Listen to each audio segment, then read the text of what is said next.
ಬಾಳೆಹೊನ್ನೂರಿನಲ್ಲಿ ಪರಮ ಪೂಜ್ಯ ಜಗದ್ಗುರುಗಳು ರಂಭಾಪುರಿ ಶ್ರೀಗಳ ನೇತೃತ್ವದಲ್ಲಿ ರೇಣುಕಾ ಜಯಂತಿಯ ಕಾರ್ಯಕ್ರಮದ ಅಂಗವಾಗಿ ನಾನು ಹಾಗೆ ನಮ್ಮ ಕೇಂದ್ರದ ಗೌರವಾನ್ವಿತ ಸಚಿವರಾಗಿರುವಂತಹ ಪ್ರಹ್ಲಾದ್ ಜೋಶಿಜಿ ಅವರು ಕೂಡ ಇವತ್ತು ಕಾರ್ಯಕ್ರಮದಲ್ಲಿ ಭಾಗವಹಿಸ್ತಾ ಇದ್ದಾರೆ. ಆ ನಿಟ್ಟಿನಲ್ಲಿ ಇವತ್ತು ಶ್ರೀ ಕ್ಷೇತ್ರಕ್ಕೆ ನಾವೆಲ್ಲ ಕೂಡ ಇಲ್ಲಿ ಬಂದಿದ್ದೇವೆ. ನಾನು ಈ ಸಂದರ್ಭದಲ್ಲಿ ಹೇಳುವಂಥದ್ದು, ಮಾನ್ಯ ಮುಖ್ಯಮಂತ್ರಿಗಳು ಅಹಿಂದ ಹೆಸರು ಹೇಳಿಕೊಂಡು ರಾಜ್ಯದಲ್ಲಿ ಅಧಿಕಾರದ ಚುಕ್ಕಾಣಿಯನ್ನು ಹಿಡಿದುಕೊಂಡು ಅಧಿಕಾರ ಬಂದ ನಂತರದಲ್ಲಿ ಅಲ್ಪಸಂಖ್ಯಾತರನ್ನ ಓಲೈಕೆ ಮಾಡಿಕೊಂಡು ಹಿಂದುಳಿದ ಸಮುದಾಯಗಳನ್ನ, ಶೋಷಿತ ಪೀಡಿತ ಸಮುದಾಯಗಳನ್ನ ಸಂಪೂರ್ಣವಾಗಿ ನಿರ್ಲಕ್ಷಣೆ ಮಾಡಿದ್ದಾರೆ.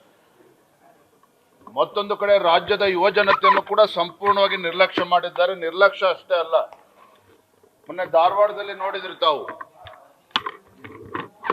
ರಾಜ್ಯದ ಲಕ್ಷಾಂತರ ಯುವ ಜನತೆ ಏನು ಸರ್ಕಾರದಲ್ಲಿ ಖಾಲಿ ಹುದ್ದೆಗಳು ಹಾಗೇ ಇದ್ದಾವೆ, ಭರ್ತಿ ಆಗದೇನೆ 2,85,000ಕ್ಕೂ ಹೆಚ್ಚು ಖಾಲಿ ಹುದ್ದೆಗಳು ಭರ್ತಿ ಆಗದೆ ಹಾಗೇ ಇದ್ದಾವೆ. ನೇಮಕಾತಿ ಮಾಡಬೇಕು ಅಂತೇಳಿ ಪ್ರತಿಭಟನೆ ಮಾಡಿದ್ರೆ ಅವ್ರ ಮೇಲೆ ಲಾಠಿ ಚಾರ್ಜ್ ಅನ್ನ ಮಾಡ್ತಾರೆ ಸರ್ಕಾರ.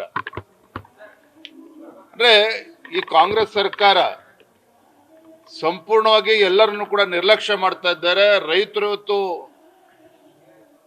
ಹತಾಶರಾಗಿದ್ದಾರೆ, ಸರ್ಕಾರದ ಬಗ್ಗೆ ವಿಶ್ವಾಸನ ಕಳೆದುಕೊಂಡಿದ್ದಾರೆ. ಯುವ ಜನತೆ ಸರ್ಕಾರದ ಬಗ್ಗೆ ವಿಶ್ವಾಸನ ಕಳೆದುಕೊಂಡಿದ್ದಾರೆ. ಅಭಿವೃದ್ಧಿ ಇಲ್ಲದೇನೆ ರಾಜ್ಯದ ಪರಿಸ್ಥಿತಿ ಇವತ್ತು ಹೀನಾಯವಾಗಿರುವಂಥದ್ದು. ಶಾಸಕರೇ ಆಡಳಿತ ಪಕ್ಷದ ವಿರುದ್ಧ ದಂಗೆ ಹೇಳುವಂತ ಪರಿಸ್ಥಿತಿ ಇವತ್ತು ನಿರ್ಮಾಣ ಆಗಿದೆ ಅಂತ ಹೇಳಿದ್ರೆ, ಯಾವ ಆಡಳಿತವನ್ನು ಯಾವ ರೀತಿ ನಡೆಸ್ತಾ ಇದ್ದಾರೆ ಕಾಂಗ್ರೆಸ್ ಸರ್ಕಾರ ಅನ್ನೋದು ನಿಮ್ಮ ಮೇಲ್ನೋಟಕ್ಕೆ ಗೊತ್ತಾಗ್ತದೆ. ನ್ಯೂಸ್ ಫಸ್ಟ್ ನಿರ್ಭೀತಿಯಿಂದ ನಿಮ್ಮ ಪರವಾಗಿ.